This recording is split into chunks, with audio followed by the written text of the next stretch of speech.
Thank you, everyone, for your patience while we get set up for our next session. So I'd like to present Gemma Lucy Smart, a PhD scholar in the School of History, Philosophy and Science at the University of Sydney, as the chair for this panel. So I'll hand over to Gemma now. Thank you. Thank you, everyone, and thank you for staying around this afternoon. So before we begin, I'm going to try and get this to work. Oh, there we go. I would like to acknowledge that we're on, Gadigal land, and I'd like to pay my respects to elders past and present and the communities that still live and work on this land.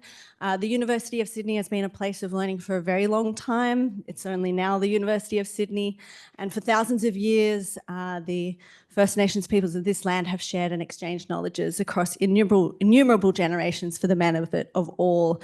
This always was and always will be Aboriginal land. I also want to say that we're dedicating our panel today to another student whose name was Khan Tran. Khan passed away suddenly and unexpectedly earlier this year. And it was my idea with Khan to have this panel. So hopefully, yeah, I got quite upset when I was thinking about it last night. But I think, this is important that students go through stuff like this, and that's part of, part of why we need accessible learning. So what we're going to do today is, I'm a HDR, so I don't do coursework, but I teach, and also accessible UDL for HDRs is pretty minimal at the moment. But what I'd like to do is run this as a panel session, and we're going to be talking about all sorts of things across a number of different topics, and we'll certainly be talking about barriers to the implementation of UDL, but we'd like to move beyond barriers and actually talk about, what can we actually do? I know you've discussed this a whole bunch together. What do students think that we can do? So let me introduce our panel, our fantastic student panelists. First of all, Sarah Huffman is a current JD student in the Sydney Law School, was the 2024 Sydney University Law Society's Disabilities Officer, and is about to take over from me as the Sydney University Postgraduate Representative Association's Disabilities Officer. Remy here is a social work student and current disabilities co-officer with the Student Representative Council, and is in 2025, and they're a long-term activist, very active in this kind of area. And Victor Zhang is currently an Onis SWA editor, that's our student newspaper, and the Disabilities Inclusion Action Plan coordinator for the University of Sydney Union. So for those of you who don't know, we have 3 student organisations at Sydney Uni: our union, our representative council, which is undergraduate representation, and then our postgraduate representation. So today's conversation will move through 3 key themes: navigating institutional rigidity, reframing support from accommodation to inclusion, and amplifying student voices in co-designing inclusive education. So rather than just listen to me prattle on, I want to just restate that the point of this is about nothing about us without us, right? So that's what drives me in my own research. My research is co-production, co-design, and it's what this is about. I should have done this earlier. There we go. There they are. They're their faces. They're also here. Okay, so question 1 is about navigating institutional rigidity. The question is, we've seen increased institutional restrictions in response to AI and academic integrity concerns from your lived experience or your experience as students. How have those changes affected students with diverse learning needs, and what unintended barriers have emerged? And you can answer in whatever order you'd like. So I guess I'll start. So the first thing I'd like to acknowledge when I give my answers is that I come from a law-specific background and also a humanities-specific background. So I also have lived experience of psychosocial disability, and I am neurodivergent. So a lot of the issues and barriers that I am encountering in the academic space are from that perspective. Now, one of the biggest issues I've seen, particularly in law, with the rise of AI, is the movement from take-home assignments to in-person timed exams, which can be incredibly difficult for individuals who are neurodivergent and are experiencing processing issues. For example, if you are looking at a complex piece of faux legislation and then you have to analyze it with multiple moving parts, doing that in a short amount of time where you have to write everything and structure your answers and convince people of your own arguments and also consider counter arguments can be incredibly difficult. The other aspect that I found is that sometimes writing exams cannot be particularly neurodivergent friendly. In this example, I tend to be sometimes a bit of a literal thinker unless there is a very detail-rich problem question that I can engage with. So if a problem specifically asks me, can you please consider whether or not someone is compellable to take the stand, I would just write, oh, well, we need to look at these various factors to determine compellability. However, compellability and capacity are interrelated. And so if I were to sit and look at a question that says, can you please talk about compellability? I would write about compellability, but what I'm actually being graded on is compellability and capacity. Versus if there's a question where it talks about all these different factors such as, oh, well, the age of this person and they're being called and the judge needs to ask them these questions, I would consider compellability and capacity in that same situation. So I think really what I'm trying to get to on this is that the way exams are being structured and written can sometimes create unexpected barriers to neurodiverse learners. And there's also that aspect of not every time are people going to get that level of detail and description in exams. And so how can educators also inform diverse learners of how to approach that in the real world? The other aspect is that having really quick timed exams, one of the beneficial things is that you can get more time at University of Sydney for your exams, but still trying to cram a huge amount of information that you've learned over the course of a semester in a tiny little room where you're often also put in a room with people who are from different disciplines, who are getting different start times, who have different end times. Sometimes people confuse your accommodations, which I will discuss a little bit later on because that's something that recently happened to me. And instead of actually engaging with my exam during the reading time, I was fighting for my accommodation to be put in place. These can all sort of change the way an individual is able to engage. It can increase anxiety, it can lower performance. I often run out of time, even though I do have extended time accommodations, versus when I am engaging with long-term written assignments, I have the ability to think, engage, change my arguments, develop things more, conduct outside research. And these don't have to be long, prolonged assignments, just a couple of days or maybe over the course of 2 days. But these are the biggest things I'm seeing with the concern about AI is that, well, the students will write with ChatGPT, so we can't know if what they're actually writing is their own work or it's something that ChatGPT generated. And that has led to the movement, in my perspective, to in-person exams and the challenges they pose. Yeah, thanks for getting to the real root of the problem, because I very much agree. One of the biggest things that I've seen is alongside the rise of things like ChatGPT, where changing assessment criteria, academics are trying to make sure that students are actually doing the work. We've seen the rise of much more restrictive assessments like exams. Now, my degree is specifically social work and arts. So I do social work, sociology, anthropology. And a specific example I can give of an exam where I felt like I performed a lot worse, where otherwise I would have been fine. As somebody who has autism and ADHD, was last year in first year, we were given the essay that we were given for philosophy changed to an exam after I didn't notice that it had. So I was basically stuck through semester dreading this exam, knowing that with my specific disability that I can wake up on any one day and just know, I'm not going to do well today. This is going to be really bad for me today. And with an essay, that's fine. You just have tomorrow. Maybe you get an extension, maybe you move on, right? But with an exam, you wake up on the exam day, you know you're going to do bad. You have like kind of no choice. Maybe you can like try to let people know, try to have criteria, but there's only so much that can do, especially when maybe you resit the exam. Maybe it's the same case, right? Especially for a subject like philosophy, which is trying to assess your critical thinking in the first place. You know, I also have a language disorder.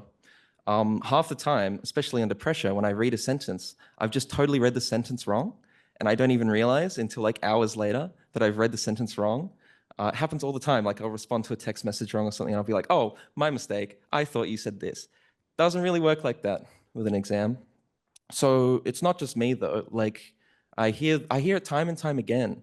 All of these students who have even specifically tried to pick a course where they know they're not going to have to sit exams, where they thought they weren't going to have to, suddenly are being plunged into this. And the inflexibility of this is giving them nightmares. You know, even beyond things like exam criteria. You know, like certain subjects, I've been told, and I've even seen personally, some of the criteria has changed 4 or 5 times in the semester, and that's against policy. It's not supposed to be able to happen, but in order to call it out, you have to put your neck on the line and say your lecturer is the head of department. Say they're in a position of power. You're not going to want to do that as a disabled student. So we need to think around solutions that are inclusive. I think both of you have said a lot of what I wanted to say, but I would want to raise another point, which is I am myself an engineering student, and when I often hear AI, well, look, we're really talking about large language models, and that's what a lot of the conversation has been around. But I think there's also AI is used for much more than that, and particularly around text-to-speech and transcription software, which a lot of people need. These things are sort of overlooked. And I remember this was a few weeks ago, though, at the University of Sydney, there was an email that went out about students not being able to make their own recordings with transcription software. And I'm quite sure that this obviously was not intended to be a ban on students who had to have these adjustments because they needed it for whatever reason, but it just wasn't communicated very well, and it was a huge source of concern and consternation for a lot of our cohort. And this just comes down to, I think we need to be communicating with students with adjustments, and we need to let them know that there is genuine cause of concern when it comes to large language models, but we should also let them know that throughout this process we're with them and we're not intending to take away reasonable adjustments. Yeah, thank you. And I've got to say, from the HDR perspective, you can't hear it today. My voice is pretty good today, but I actually have a thing called spasmodic dysphonia, which is what RFK has, speaking of those kinds of politicians. And thank you, Sean, for talking about voice disorders. It really rarely comes up. And when I asked about Vivas for my thesis and, you know, what would happen if I can't give a Viva, if I actually can't do it. And I was just told, oh, you can just use a chat function in a Zoom. And I said, but I can't, but I have wrist issues. You know that. I can't type that fast and at speed. And they said, oh, look, no idea. And I said, can I use an AI avatar? And they went, no way. It was like just a full no. That's quite interesting because that would be an incredibly accessible thing for me. Okay, so question 2, when it moves. Oy. The reality of fighting for support. So many students actually have to fight for accommodations. In fact, you've already described this a bit. And can you share what this experience actually looks like in practice and how it affects students' sense of belonging and academic success? You can start in any order, it doesn't matter. Yeah. I would actually like to talk about, yes, fighting for accommodation and support. That's something that we hear, but I would also like to talk about students that just don't fight for accommodation and support because they believe that the system is against them so much. And sadly, this is something that I've heard that's all too common. That's something that, you know, like, and I appreciate that there have been a lot of efforts made to make the system as accommodating as possible.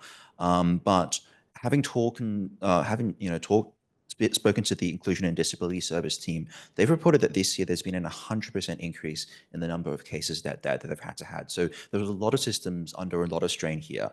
And students that feel particularly marginalized, that don't feel that they can put their hand up to get support, will often just not fight. They'll just cop the penalties.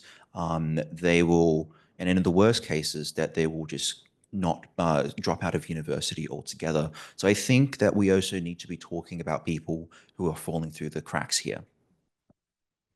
Very well said. Yeah, I can personally attest to many friends I know who are going through that. Even like as I speak, they're just deciding that it's not going to be worth the effort, that it's too hard, there's too many barriers in place, even with all the effort that people within the university try to make sure that that's accessible as possible.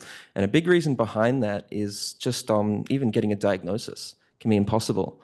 For many years, I went trying to get an ADHD diagnosis. I thank God have one now, but I just had to struggle with performing worse and just telling myself, that's just going to have to be the case. I come from a fairly poor family. I didn't have $2,000 to go and spend on an assessment.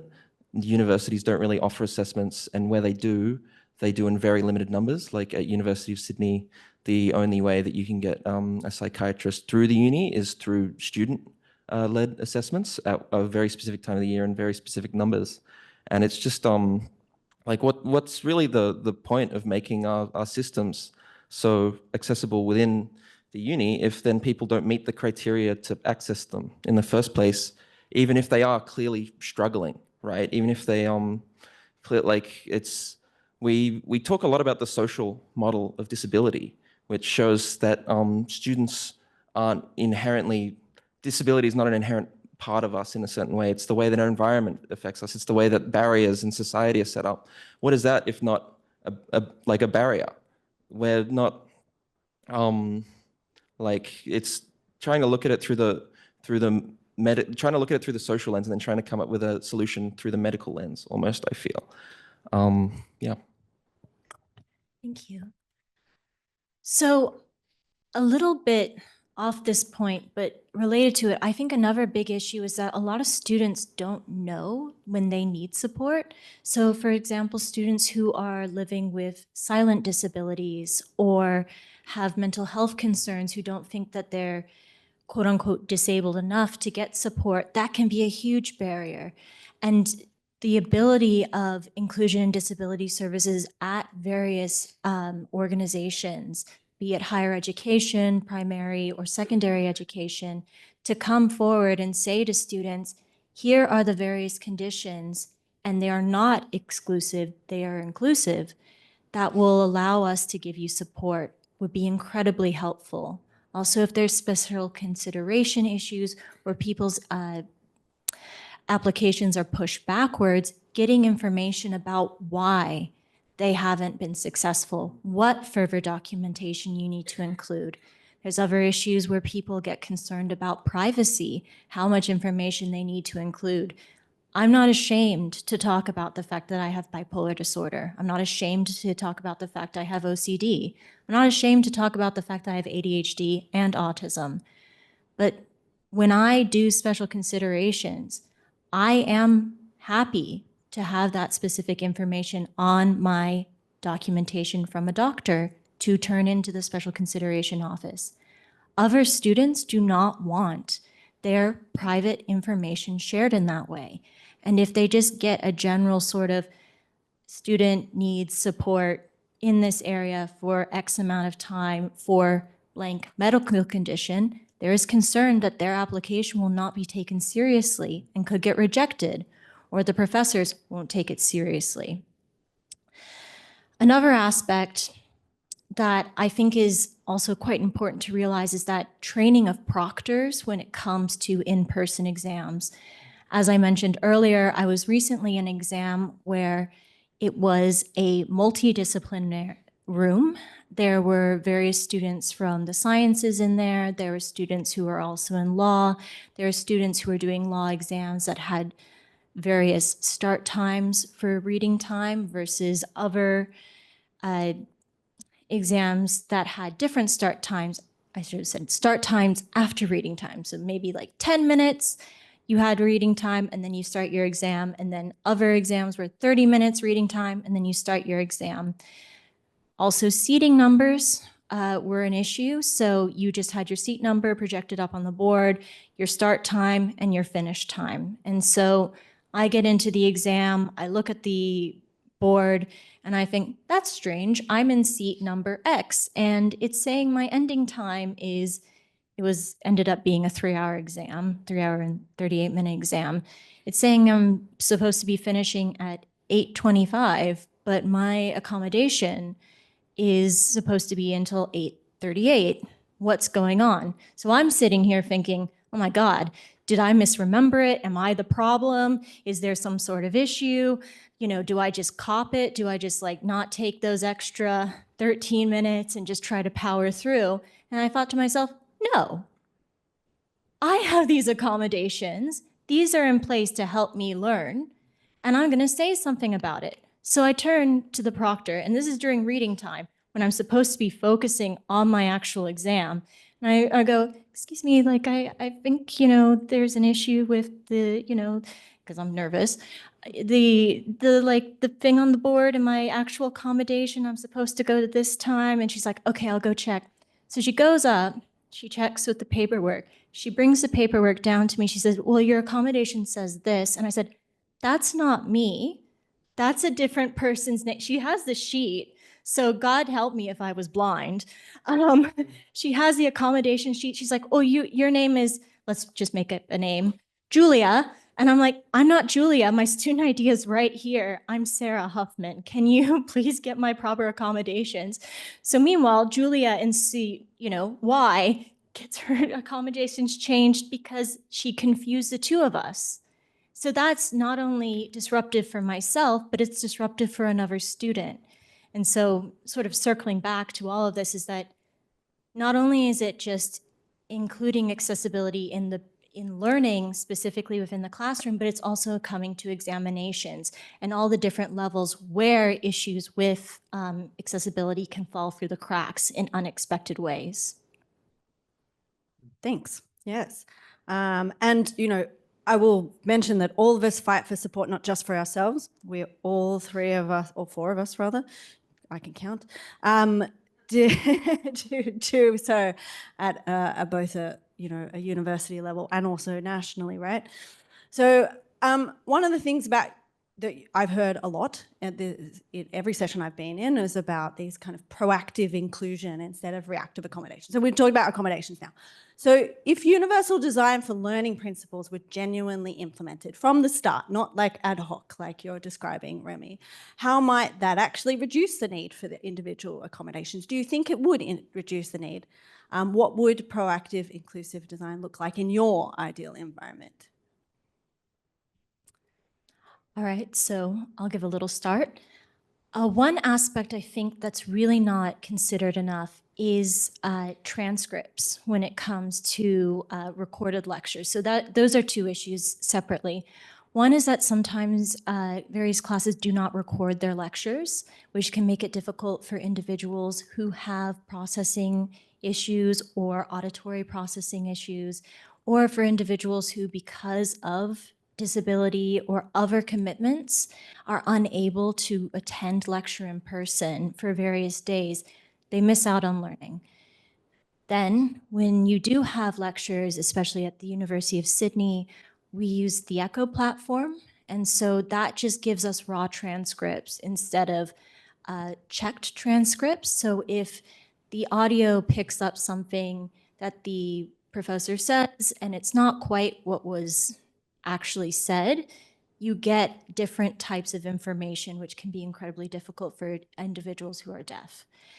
Another aspect is that a lot of time course material doesn't really come together until the end. One of these things is that if you're trying to learn information, having some sort of scaffold or dot point in place where you could see strict summaries and how everything flows together would be incredibly helpful. I mean, of course, different individuals, different learning needs. Some students would be incredibly supported with tree diagrams, connecting all the topics that are learned through the semester together, while others would probably need bullet point lists and summaries. Another aspect, I think, is that we need to consider I know we've talked a lot from the disability perspective, but the other needs of other students, specifically for students who have some form of caring responsibility, be it for other adult relatives or children. Exam times can be incredibly difficult. If there is some sort of issue with your child at school and you have to go and pick them up, but you had a 1 p.m. exam, you're going to miss that exam.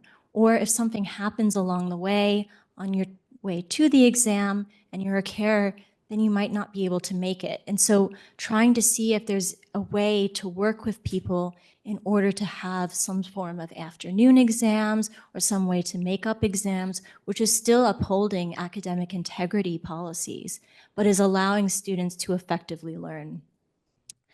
Another aspect I thought a little bit about is self-efficacy in the classroom. And I think one of the biggest issues we see with students is that if they don't perform well on certain assignments, it can really lower motivation and a desire to learn further. And I see this specifically, I can talk to my own personal experience on this one, with looking at exams where they're large bulk exams. And by that, I mean you have like a 40% midterm and a 60% final. And when you have these large bulked exams, it presents this issue is that if you do poorly on the midterm, there's very little way you can climb up long-term, WAM-wise, in the final because they're such large exams. And as a result, it sort of results in the students thinking, well, why do I need to try? You know, what's the point? If I've done poorly in the midterm, I'll just do poorly in the final. So some ways that you can structure that could be examples of if you have the midterm and the final, if you do better in the midterm and you do all right in the final, take the average grade. But if you do a final exam and you did poorly in the midterm, you take the higher grade if you did better in the final. And that allows to show, especially if learning is continuous across the course instead of the midterm being a specific amount of time, specific topic area, and then you move on to a different topic area. That allows students to actually demonstrate their learning long term. Thank you very much. Yeah, I think you hit the nail on the head, especially when you mentioned carers in the conversation, because the reality is that UDL principles, applying them to our courses and in our learning, won't just benefit disabled students or disabled students who are registered with disability services or have been diagnosed. It'll benefit everyone, right? And the sorts of things that we could do to implement that from the start is by just having a conversation with the students, being proactive, reach out to them before semester starts, see what actually benefits you with this. Have students who are registered with disability services provide the sorts of assessments that are good for them, the sorts of things that are bad for them. Have it be an ongoing discussion throughout semester about what's working and what's not. So, like, for example, the final essay in one of my classes, which was an assessment that had been, the criteria for it was changed like 4 or 5 times over semester, ended up eventually being a presentation. Now, I would have been fine with a presentation, but because it had been sprung on us so late in semester, I felt totally caught off guard, especially where I was suddenly preparing for other exams, like suddenly a sociology exam, which, by the way, something I feel like I've forgotten to mention is that a difficulty with exams is, especially if you're not great with them, is you try to practice a lot more for it to make up for that, and then that makes the rest of your work drop down because you're trying so much harder to try to make sure that that goes well.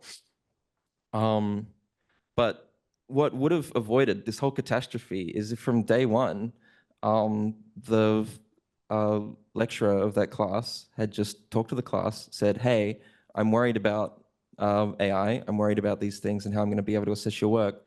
Let's have a conversation about how we can do that, about what would work for you guys. What would you guys like for that? And yeah, I think that that's just the easiest way to start, and you can grow from there. You know, this is a very, in many ways, a very new thing. Most of us, or a lot of us, probably haven't tried it before. But I think that's the best place to start. I'm glad that the point was brought up earlier about co-design and how would that work in an engineering or STEM context.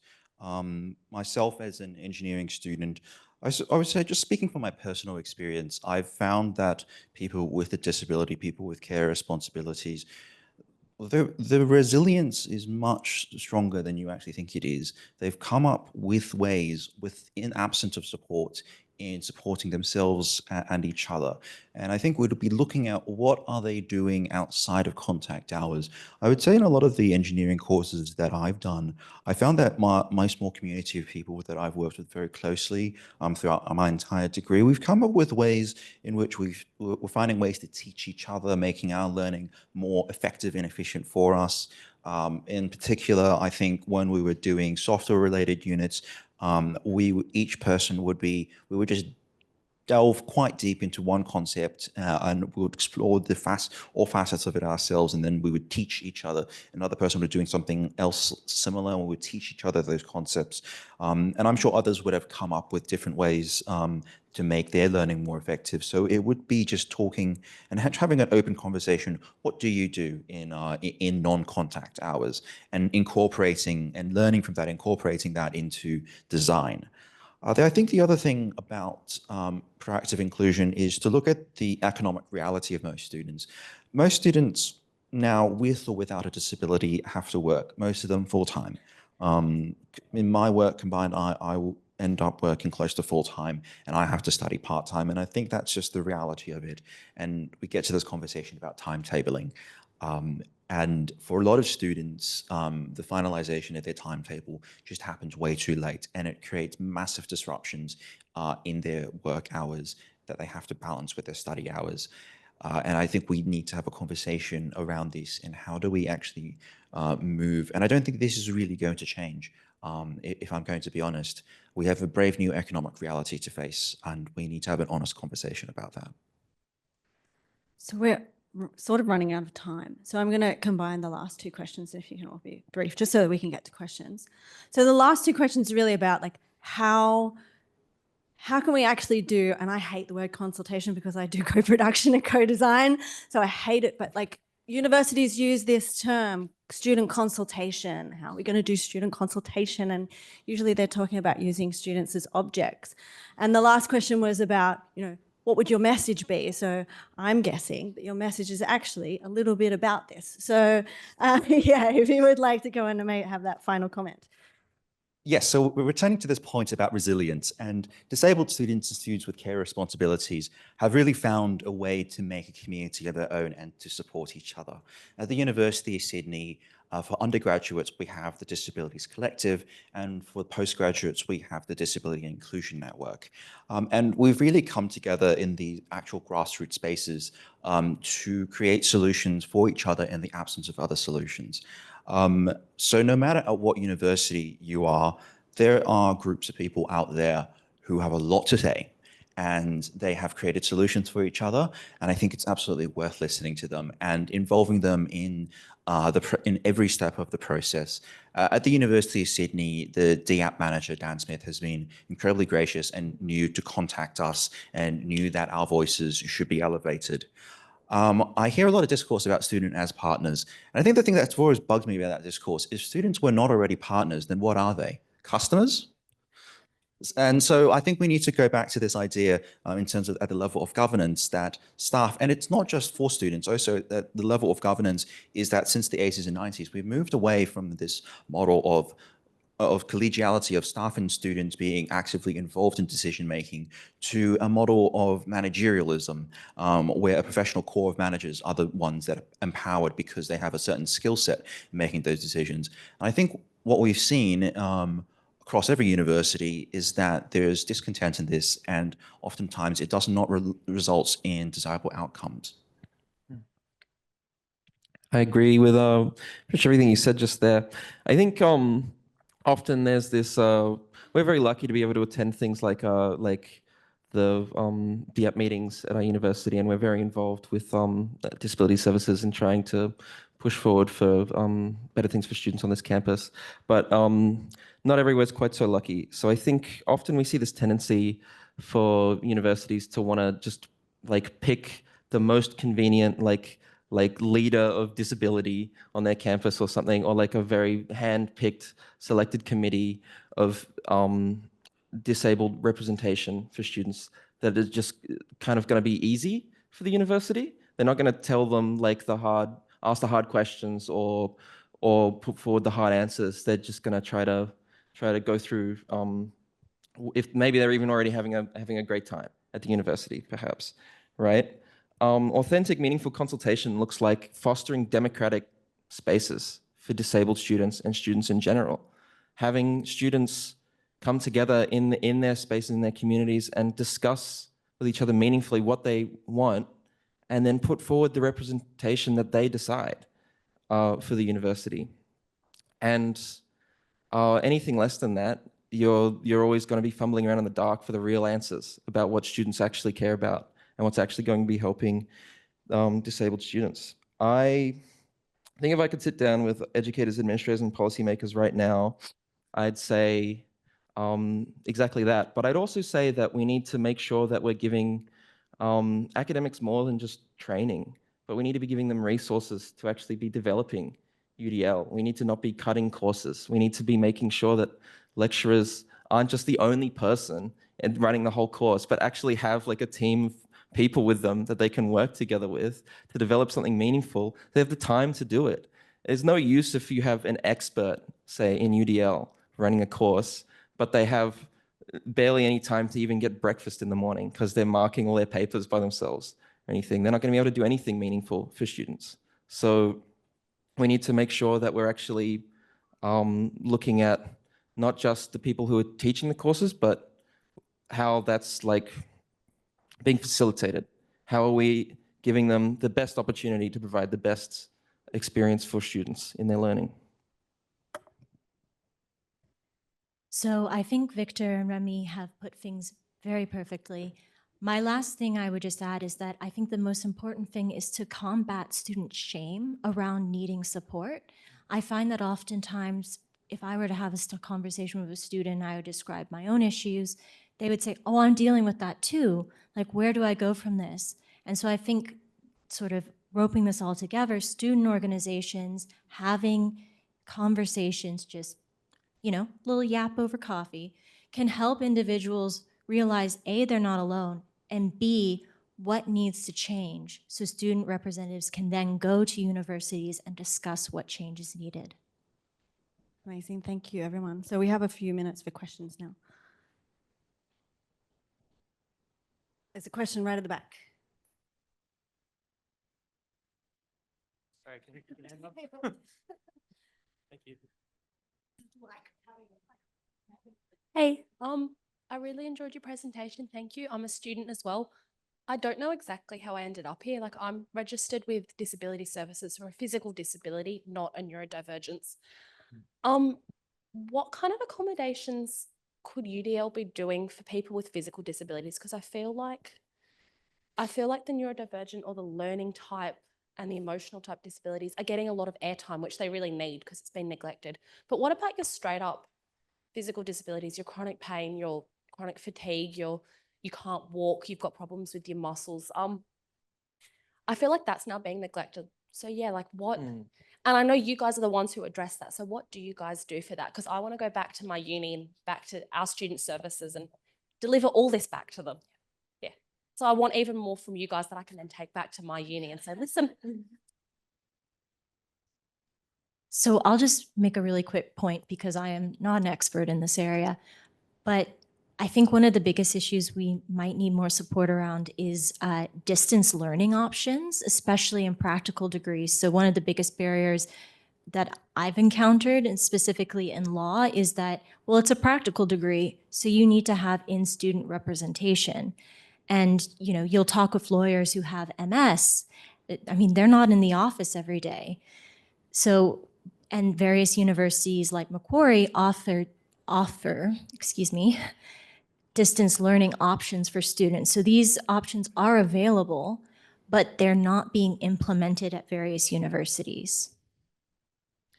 Yeah, I have an example, an anecdotal example I can give for this about a student I was trying to help last year in the they were a psychology student, and they had chronic fatigue and a number of other disabilities, both psychological and physical, that prevented them from coming into lectures as much as they would like to.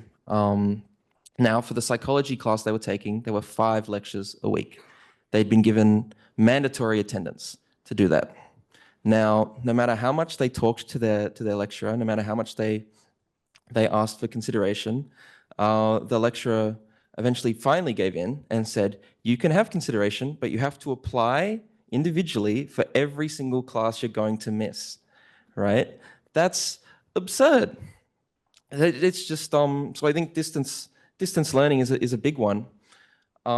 Just looking at more than just assessments is actually really vital. Yeah, like not just the same thing happens with tutorials. So many people have loads of tutorials a week, and they're often far more mandatory than lectures. And it's the same deal. Like many people, it's quite a lot of effort, more effort than just jumping in your car or getting on the bus to come into uni, and it's not really considered all that much. And there needs to be more. Thank you for your question. And also, as a person with physical disabilities myself too, I would say that, yeah, the UDL discussion, often the word neurodiversity is used, and it's great because I also have ADHD and I've researched neurodiversity, but the broad spectrum of disabilities isn't necessarily always included. That's why, Sean, when you started with voice disorders, I actually got a little bit teary. I was like, oh my God, I'm finally being talked about.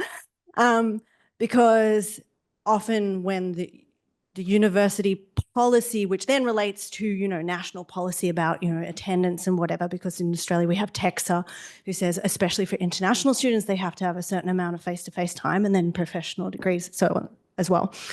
But when you get down to what is UDL doing, most of the options that are put on the table are things that require a person to speak, like physically speak, and or write physically, or go into a museum. This is the other thing, I've seen group assessments where you go into a museum, I sometimes use a walking stick, or walk around and do this and that, and then talk to your neighbor about that and the other thing. And then when I bring it up, it's like, well, you would have an individual accommodation. So is it universal design if it's just for neurodivergent people? I don't think so, actually. So it is something we have to think about. But this is, in the disability space, it's all about competing disabilities sometimes. We're a very heterogeneous group, right? You can't service all of us at once. That's not possible. So, how do we deal with that? Well, probably varied stuff. Yeah. Any other questions? I hope you don't mind. Actually, I've got one from Slido. The chat in the Zoom has been really really getting into what you guys have been saying. So I recommend I'll save it and send it to you all later. The most upvoted question from Slido says that your thoughts on the barriers facing students are so valuable. Thank you. Are there any examples you can share of good inclusive teaching practice you have encountered in your studies? I'm going to pass it on because I won an award for inclusive teaching, so I want to say my own, but no. Sure, yeah. One of the, again, talking from a neurodivergent perspective, one of the inclusive teaching methods I found was quite helpful is to break up assignments into smaller bits. So for one of the classes, we had to do a large final essay, and we had sort of a proposal / literature review to sort of get us started in that research. And I know one of the big issues with accommodations and I can speak specifically for Sydney, but I hope maybe possibly it's same for other universities, is that if you have ADHD, all they do is they give you an extension on an assignment, which if anyone who has ADHD and is trying to engage with topics that they find difficult, it's not really interest-based learning, it's just urgency. And so I think one thing that I really valued about that assessment was that it allowed me to sort of take, I don't want to say artificial deadlines because they were hard deadlines, but it broke up the assignment into smaller segments and tasks that I could achieve reasonably within a specific amount of time. Another sort of example is that I think a lot of people experienced this during the pandemic with distance learning. They were able to take, so I've done degrees in the United States, the UK, and now Australia. When I was in the UK, they were doing attendance where it was a dual sort of in-person for students who could attend in person right before they locked everyone down again, and then also for people who are online. And so that dual aspect is available for students who cannot come in and be physically in the classroom. And I really appreciated how that was designed. And it was at King's College specifically. But those are some really great examples of how courses can improve for various diverse learners. Another, Yeah, I guess one that sticks in my brain quite a lot is I really like assessments that are kind of like ongoing. So like because I'm able to sort of like test things out, improve as I go along. I'm able to sort of figure out where I'm at in the semester and kind of tweak how I'm going with like ready feedback, you know, which really does help me going out. So like discussion posts, for example, are something that really helps me. Like in one of my sociology classes, we had like, you have a choice of a discussion post a week. You only need to do 5 of them, and that'll be like a certain percentage of your mark. And it's really good because it means that if I'm struggling in any one week or any one day, then I can miss one. It's not going to affect me too much, or I can just attempt to do it if I don't feel like it's like that big a deal, then it's fine because only the highest 5 are going to contribute to the mark, right? So it's like, it feels like it gives me every chance to improve and succeed and not be affected by any one day of the semester where I might be doing absolutely terribly, or for that matter, any one day where I might be doing far more wonderfully than I usually am doing. It's going to be a much more reflective mark of how I actually kind of am as a student, I think. You've basically said what I wanted to say. Yes. Gemma, I'm afraid I think we're out of time. Yeah, no worries. That's great. Yeah. If everyone could please join me in thanking again our wonderful panel, Thanks. Gemma Lucy Smart, Sarah Huffman, Remy Lebreton, and Zhang. Thank you so much.